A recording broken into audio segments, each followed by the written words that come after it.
കൊടുക്കാൻ തയ്യാറായിട്ടുണ്ട് എന്ന വിവരം അറിയാൻ സാധിക്കുകയും ചെയ്തു.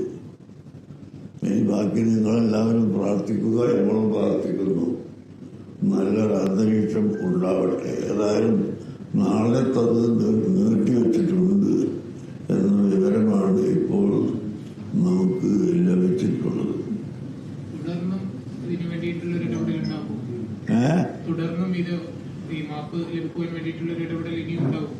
ഇടപെടുത്തുന്നതിനാണ് പൂർത്തിയായിട്ടില്ലല്ലോ.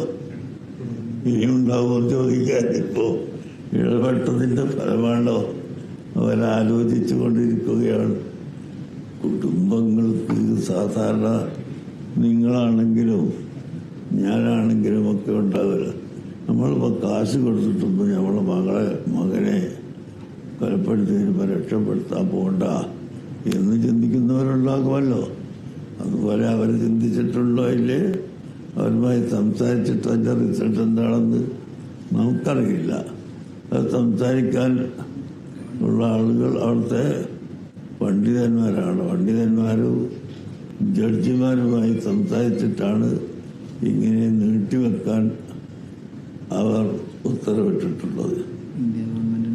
ഇന്ത്യ ഗവൺമെന്റിനെ ഈ കാര്യം ഞാൻ അറിയിച്ചിട്ടും ഉണ്ട്. ഞങ്ങൾ ഇങ്ങനെ ഒരു ശ്രമത്തിലാണ്. അതിൻ്റെ സ്റ്റേജ് ഇപ്പോൾ ഇന്നതാണ് എന്നുവരെ പ്രധാനമന്ത്രിയുടെ ഓഫീസിലേക്ക് കത്ത് അയച്ചിട്ടും ഉണ്ട്.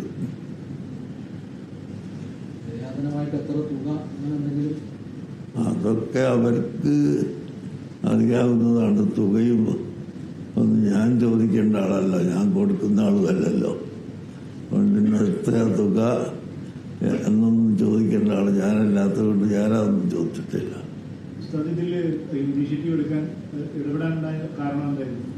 കാരണം ഒരു മനുഷ്യൻ എന്ന നിലക്ക്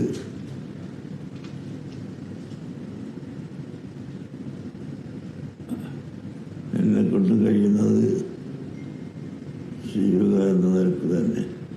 നമ്മൾ പണ്ടും ഇന്നും ഏത് കാലവും ഞങ്ങളുടെ മുസ്ലിം എന്ന അഡ്രസ്സിൽ നോക്കുന്നത് ഞങ്ങളുടെ പള്ളികളിലും കോളേജുകളിലുമൊക്കെയാണ്.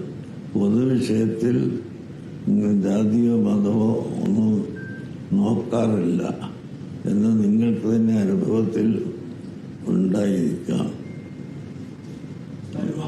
തുടക്കം മുതൽ തന്നെ ഇവർ സ്വീകരിച്ചത് ഒരു സ്വാഗതാർഹമായിട്ടുള്ള നിലപാടാണോ, അല്ലെങ്കിൽ ഏത് ഘട്ടം മുതലാണ് ഇവർ ഈ വിഷയത്തിൽ ഇങ്ങനെ ഒരു സമീപനം സ്വീകരിച്ചിട്ടുള്ളത്?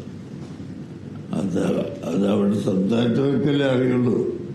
ഞാൻ വളരെ ദൂരെ ഇന്ത്യയിലല്ലേ ഇപ്പോൾ ഉള്ളത്. അവരവിടെയാണ് അവരെന്താ സ്വീകരിച്ചത് എന്നുള്ളതൊക്കെ സംസാരിച്ചവർക്കല്ലേ അറിയുള്ളൂ.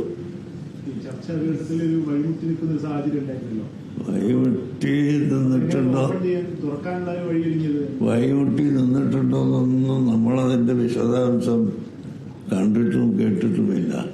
നമ്മൾ അവിടുത്തെ ഉത്തരവാദപ്പെട്ട പണ്ഡിതന്മാരെയാണ് അറിയിച്ചത്.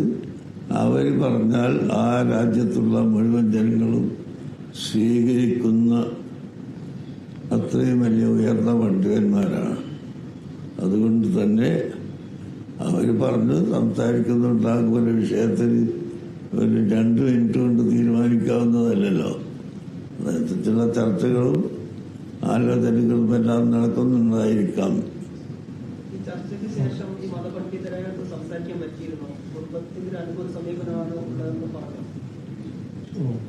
അതിൻ്റെ ഇടയിലൊക്കെ സംസാരിച്ചുകൊണ്ടുണ്ട്.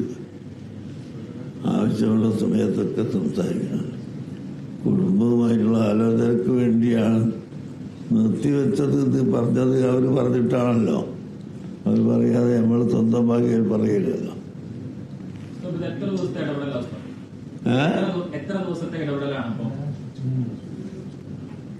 ഇടപെട്ടിട്ട് എത്ര ദിവസമായി അത് നിങ്ങൾക്കൊക്കെ അറിയാലോ.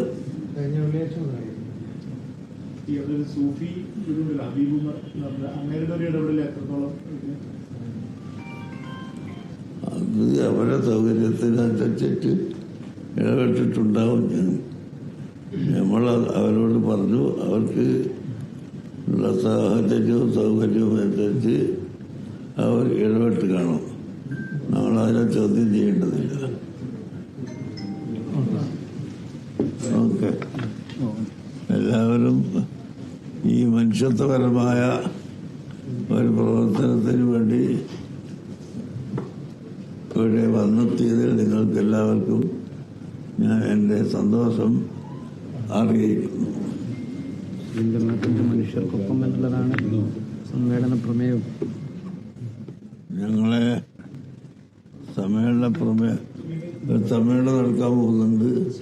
അതിൻ്റെ പ്രമേയം മനുഷ്യർക്കൊപ്പം എന്ന ഒരു പ്രമേയമാണ് ഞങ്ങളെ സമ്മേളനത്തോടനുബന്ധിച്ച് ഇവിടെ നടക്കാൻ പോകുന്നത്. അവിടെ മുസ്ലിങ്ങൾക്കൊപ്പമെന്നോ ഹൈന്ദവർക്കൊപ്പമെന്നോ ക്രൈസ്തവർക്കൊപ്പമെന്നോ മറ്റൊന്നും ഇല്ല. മനുഷ്യർക്കൊപ്പം, ഞങ്ങൾ മനുഷ്യർക്കൊപ്പമാണ് ഇതുപോലുള്ള പൊതുവിഷയത്തിൽ ഉള്ളത്.